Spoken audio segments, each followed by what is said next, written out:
अच्छा जी, आज मुझे पढ़नी एक्सरसाइज 6.6 क्वेश्चन नंबर हम कर रहे थे। इसका 6.6 में है क्या हमारे पास ज्योमेट्रिक प्रोग्रेशन है। ज्योमेट्रिक प्रोग्रेशन का सिंपल आपके पास n टर्म की बात कर रहे हैं, वो क्या होती है? वो होती है a n is equal to a1 r power n minus 1 होता है, ठीक है। और यहाँ पर आप जानते हो a1 फर्स्ट टर्म और r के आपके पास कॉमन रेशियो है। क्वेश्चन नंबर जो आज हमने स्टार्ट करना है वो है 9 वाला। क्वेश्चन नंबर 9 में देखो लिखा गया हुआ टेक्स्ट बुक पे, देखो वहां पे लिखा find nth term of the geometric sequence. आपने nth टर्म फाइंड करनी है किसकी? ज्योमेट्रिक सीक्वेंस की। जो जो चीज गिवन है वो मैं लिखता जा रहा हूँ। an आपने क्या करना है? फाइंड करना है। और ये an जो है ये ज्योमेट्रिक सीक्वेंस है, क्लियर। और आगे क्या लिखा हुआ है? if ratio of fifth term and third term equal है आपके पास 4/9। और साथ में आपको क्या गिवन है? तो गिवन है a2 सेकंड टर्म गिवन है और वो इसका आंसर क्या 4/9 है, क्लियर। मतलब आपने क्या करना है? इन दो से ही क्या निकालना है? a1 निकालना है और r निकालना है, क्योंकि आपने an की वैल्यू फाइंड करनी है। अगर a1 आ जाएगा और r आ जाएगा तो आपका आंसर आ जाएगा nth टर्म में आ जाएगी, और वो in the form of n ही आएगा। तो यहां से आप जानते हो a5 का आंसर क्या होता है? a5 का फॉर्मूला क्या होता है? वो होता है a1 r स्क्वायर हो जाएगा, और a3 का क्या होगा? a1 r square. यहाँ पर r पावर 4, अगर 5 है तो a पावर कम कर दी, 3 है तो 1 पावर कम कर दी, तो 2 रह जाएगा ना। यहाँ पर आ जाएगा आपके पास 4/9 आ गया। अब ये वाला a1 से क्या हो जाएगा? कैंसिल। अब ये r स्क्वायर ऊपर वाले r4 से कैंसिल होगा तो कितना रह जाएगा? r square is equal to 4/9। अब यहाँ पर आप क्या कर सकते हैं? r दोनों तरफ स्क्वायर रूट लोगे तो ये क्या बन जाएगा? प्लस माइनस 2/3 बन जाएगा। आपके पास दो कॉमन रेशियो आ गई, एक प्लस 2/3 और एक माइनस 2/3। अब आपके पास क्या रहेगा? a1 रह गया निकालने वाला। अब a2 का फॉर्मूला क्या होता है? वो होता है a1r is equal to 4/9। a1r is equal to 4/9। अब ये सारे के सारे फॉर्मूले कैसे निकाल रहा हूँ? इसी में वैल्यूज पुट कर रहा हूँ। n की जगह 2 पुट करोगे तो आपका ये आंसर आ जाएगा, 5 पुट करोगे तो ये आंसर आ जाएगा, 3 पुट करोगे तो ये वाला आंसर आ जाएगा। अब r की दो वैल्यूज है यहाँ पर, r की यहाँ पर दो वैल्यूज है। तो मैं क्या करता हूँ? यहाँ पर एक r की वैल्यू लिख देता हूँ 2/3 और एक r की वैल्यू लिख देता हूँ -2/3, क्योंकि एक प्लस में है और एक किस में है? माइनस में है। तो यहाँ पर जब मैं प्लस वाली वैल्यूज पुट करूंगा तो क्या आएगा? देखो 2/3 इज इक्वल टू 4/9 बन जाएगा। अब ये वाला 2 इस 2 से कैंसिल हो जाएगा तो क्या रह जाएगा? 4 से कैंसिल होगा तो 2 रह गया, 3 9 से कैंसिल होगा तो 3 रह जाएगा। तो a1 का आंसर क्या आ गया आपके पास? 2/3 आ गया, क्लियर। और एक यहाँ से क्या आएगा? यहाँ से आ जाएगा a1 -2/3 इज इक्वल टू 4/9। तो ये भी कैंसिल हो जाएगा और ये भी इससे कैंसिल हो जाएगा तो 3 आ गया। तो a1 का आंसर क्या आएगा? -2/3 आ जाएगा। इसका मतलब आपके पास a की वैल्यू भी, a1 की वैल्यू भी 2 आ रही है और r की वैल्यू भी 2 आ रही है। तो मैं यहाँ पर अगर मेंशन कर दूं a1 की वैल्यू मेरे पास है +-2/3 और r की वैल्यू भी क्या है? +-2/3। ये भी प्लस माइनस में है, ये भी प्लस माइनस में, क्लियर। अब आपने nth टर्म फाइंड करनी है तो यहाँ पर क्या लिखो? Formula an is equal to a1 r power n-1। तो यहाँ से an की जगह पर an ही रहेगा क्योंकि यही फाइंड करना है, और a1 की जगह पर क्या लगाओ? +-2/3 लगा दिया मैंने डायरेक्टली करना चाह रहा हूँ। इस तरह भी तो हो सकता ना कि ये पहले प्लस वाले इकट्ठे कर लो फिर माइनस वाले इकट्ठे कर लो। जब वो वैल्यूज ही सेम है तो प्लस माइनस का ही फर्क है, तो मैंने प्लस माइनस इकट्ठे ही लगा दिया। यहाँ पर भी क्या आएगा? +-2/3 और यहाँ पर क्या आएगा? n-1 आ जाएगा। अब देखो बेस सेम हो तो पावर्स क्या हो जाती हैं? ऐड हो जाती हैं। जब पावर ऐड होगी तो क्या बनेगा? इसके ऊपर क्या 1, ये बन जाएगा +-2/3। मैं बात कर लेता हूं तो यहाँ पर क्या आएगा आपके पास? n-1 +1, ये वाला इससे क्या हो जाएगा? कैंसिल। तो ये आपके पास क्या आ जाएगी? nth टर्म आ जाएगी और इसके ऊपर क्या आएगा? n आएगा, क्लियर। ये प्लस माइनस में अंदर लिख रहा हूँ, n के अंदर लिखा हुआ है, पॉजिटिव लिखा हुआ है। अब इसका मतलब ये होगा ना कि अगर जो फॉर एग्जांपल माइनस वाली जो वैल्यू थी और अगर मैं 2 कंसीडर करूंगा तो वो भी पॉजिटिव कर देगा वो। क्लियर है? ये आपका आंसर आ गया क्वेश्चन नंबर 9 का।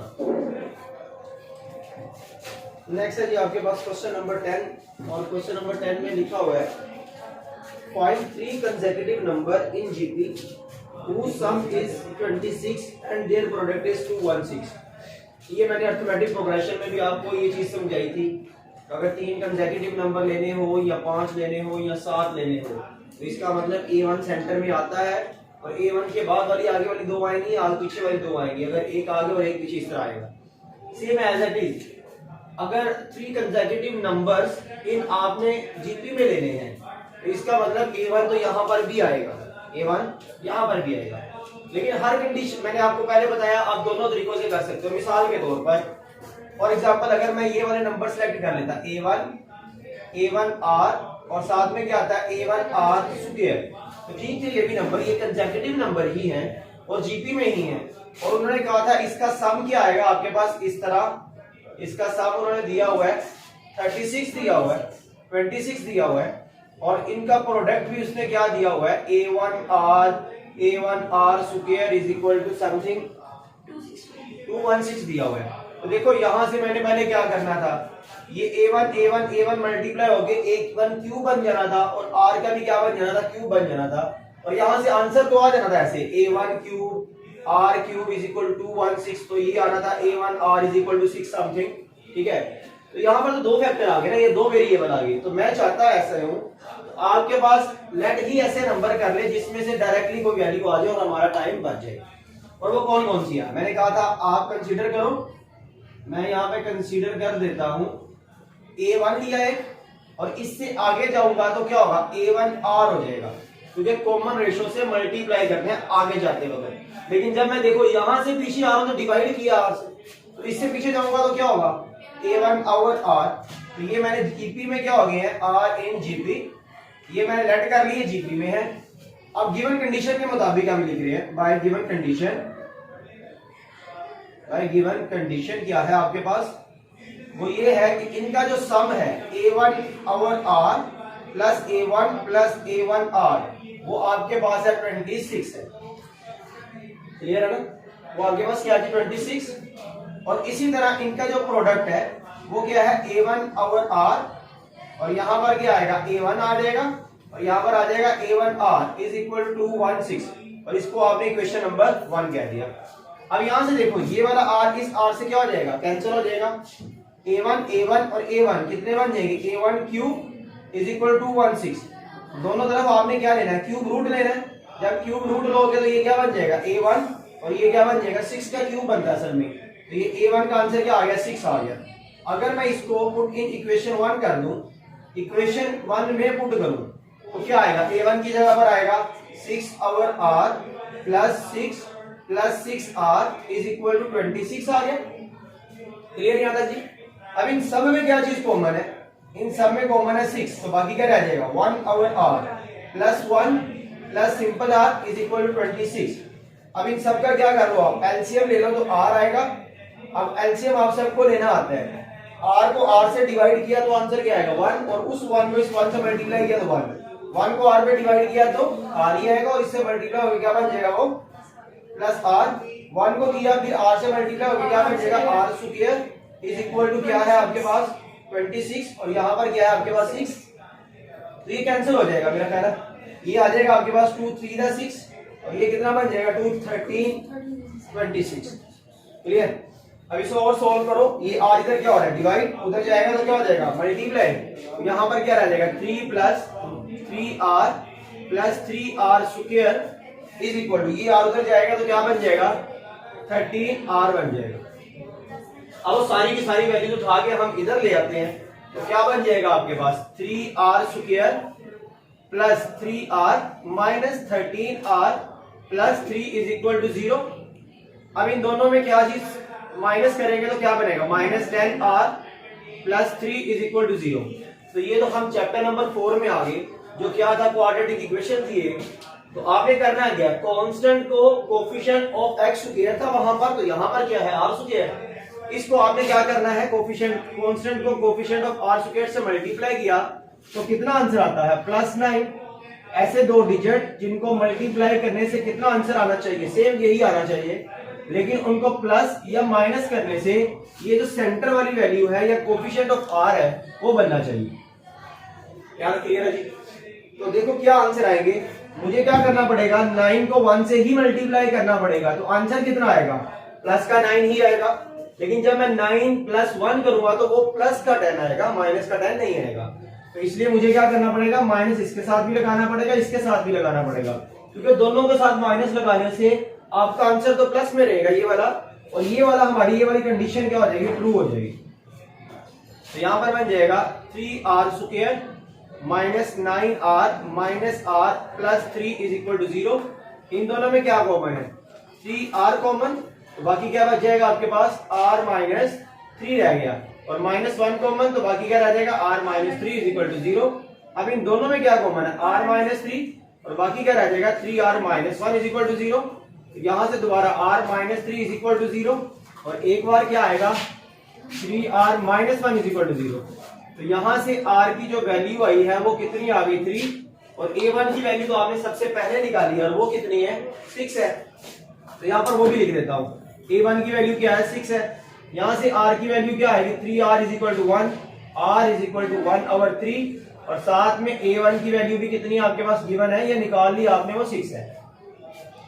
तो नंबर्स क्या होंगे, जो आपके पास नंबर्स आर, जो कंसेक्यूटिव नंबर आपने लेट किए थे वो आ जाएंगे आपके पास a1r, और एक क्या है, a1 है, और एक क्या है, a1r है। तो सिंपल इनकी जगह पर वैल्यूज पुट करने लगा हूं, a1 की जगह पर 6/3, आंसर कितना आएगा, 2।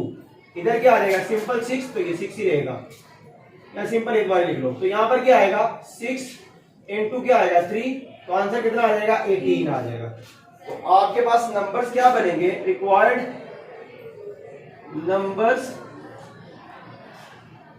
आर, वो बन जाएंगे 2, 6 एंड 12। अगर इन तीनों को आप प्लस करो तो आंसर 26 ही आएगा, इन तीनों को अगर मल्टीप्लाई करो तो 216 ही आएगा, और ये तीनों के तीनों जीपी में ही है, क्योंकि इनकी कॉमन रेशो क्या है, सब में सेम है, 3 आ रही है। तो इधर से नंबर क्या आएंगे, a1 और r आएंगे, यही बस तरतीब चेंज हो जाएगी। यहाँ पर a1 आ गया और a1r आ गया। यहां से देखो a1 की जगह पर 6 डिवाइडेड बाय 1/3, तो फ्रैक्शन के नीचे एक और फ्रैक्शन आ गया, तो ये 3 सबसे ऊपर चला जाएगा, तो क्या बनेगा, 6 multiply by 3 is equal to 18 आ गया। a1 की जगह पर 6 आ गया, यहां पर क्या आएगा, 6 मल्टीप्लाई बाय 1/3, तो आंसर कितना आ गया, 2। आपके पास नंबर क्या बनेंगे, 18, 6 एंड 2 बन जाएंगे। देखिए वो सारे के सारे क्या बन जाएंगे, जो आपने सिलेक्ट करने थे, निकालने थे, वो आ गया। ठीक है जी, नोट करो जल्दी से। 4 कंसेक्यूटिव टर्म है, और वो भी किसमें है, जीपी में ही है। और अगर इसकी मैं कंडीशन की बात करूं, सम तो दिया हुआ है लेकिन प्रोडक्ट तो दिया ही नहीं है, सम दिया है, प्रोडक्ट तो आपको दिया ही नहीं है।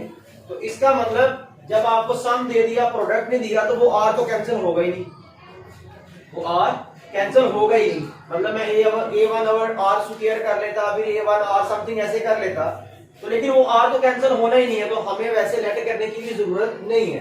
तो आप सिंपल क्या करो, लेट 4 कंसेक्यूटिव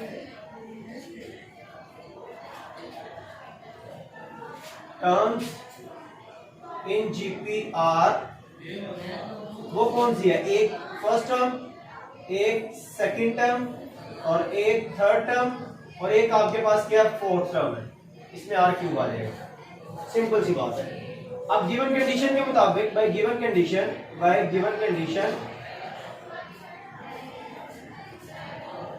कंडीशन पहली कंडीशन क्या आपके पास, पहली कंडीशन में लिखा हुआ है sum of 4 consecutive terms of GP is 80। इसका मतलब a1 plus a1r plus a1r square plus a1r cube किसके इक्वल है, 80 के, और इस पे इक्वेशन नंबर 1 कह रही है। याद क्लियर। सेकंड टर्म क्या है, या सेकंड कंडीशन आपके पास क्या है, सेकंड कंडीशन में वो कह रहा है एंड, अगर आप स्टेटमेंट देखो, arithmetic mean of the second and fourth of them, इसी में से सेकंड कौन सी है, ये वाली है, और फोर्थ कौन सी है, ये वाली है, ऐसे ही है। वो कह रहा है arithmetic mean of a second and fourth of them is 30 और ये इसके इक्वल आपके पास 30 के इक्वल है। और आप जानते हो कि अर्थमेटिक मीन का फार्मूला क्या होता है, a प्लस बी ओवर 2 होता है। ठीक है, तो आपने ये वाली दो टर्म्स लेनी है, ये वाली दो सेकंड एंड फोर्थ। तो देखो मैं सेकंड एंड फोर्थ की जगह पर लिखता हूं a1r plus a1r cube divided by 2 is equal to, अब ये किसके इक्वल दिया हुआ आपको, और ये आपको दिया हुआ है इस 30 के इक्वल है, सिंपल। तो यहां से क्या आएगा, देखो a1r plus a1r cube is equal to क्या बन जाएगा, 2 इधर जाके मल्टीप्लाई हो गया तो ये बन गया 60। तो इसको आप क्या कह दो, सिंपल इक्वेशन नंबर 2 कह दो। अब हमें चाहिए क्या, फाइंड क्या करना, फाइंड द टर्म्स फाइंड करनी है जो आपने लेट की है। तो टर्म्स तो तभी फाइंड होगी जब a1 आ जाएगा और साथ में क्या आ जाएगा, r आ जाएगा। तो अगर मैं दोबारा इस इक्वेशन को लिखूं तो मैं यहां पे लिखता हूं a1 plus a1r plus a1r square plus a1r cube is equal to 80 है। तो इसको मैं तरतीब चेंज करने लगा हूं, प्लस वाली साइड पे a1 यहां पे लिखता हूं, a1r स्क्वायर यहां पे लिखता हूं, मतलब इसको मैं सेकंड पे ले आया, इसको मैं आगे ले जाऊंगा तो क्या आएगा a1r plus a1r cube is equal to 80। तो प्लस वाली वैल्यू को आगे पीछे करने से कोई फर्क नहीं पड़ता। लेकिन अब ये वाली वैल्यू तो पता है आपको, ये कितनी है जी आपके पास, वो लिखी हुई है ऊपर 60 है। तो इसकी जगह पर आप लिखोगे फ्रॉम इक्वेशन 2, तो यहां पर क्या आएगा a1 plus a1r square plus क्या आएगा 60 इज इक्वल टू क्या बन जाएगा आपके पास 80 आ जाएगा। अब यहां से क्या आएगा a1 plus a1r square is equal to कितना बन जाएगा, 80 में से 60 निकाल दिए तो बाकी कितने रह गए आपके पास 20 रह गए। ठीक है जी,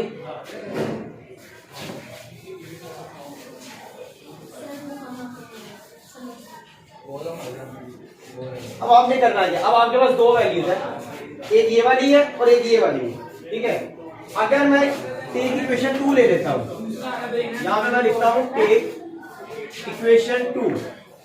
अब दोबारा इक्वेशन नंबर 2 लिखो तो क्या आएगा आपके पास, a1r आएगा प्लस, और यहां पर क्या आ जाएगा a1 r cube is equal to क्या आपके पास 60 है।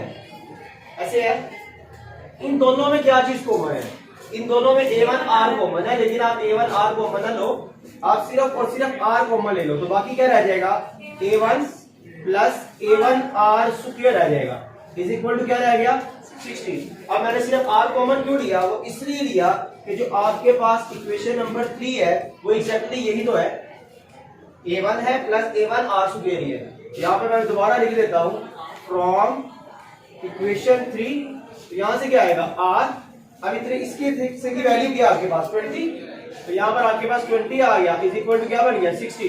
तो 20 इधर मल्टीप्लाई हो रहा है, उधर जाके क्या बन जाएगा आपके पास डिवाइड हो जाएगा, और r की वैल्यू कितनी आ जाएगी, सिंपल 3 आ जाएगी।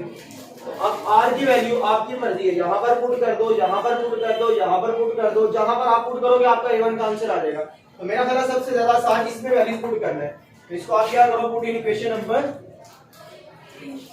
3 पे पुट करेंगे तो क्या आएगा a1 आएगा प्लस a1 आएगा और r स्क्वायर की जगह पर क्या आएगा 3 का स्क्वायर इज इक्वल टू 20 आ जाएगा।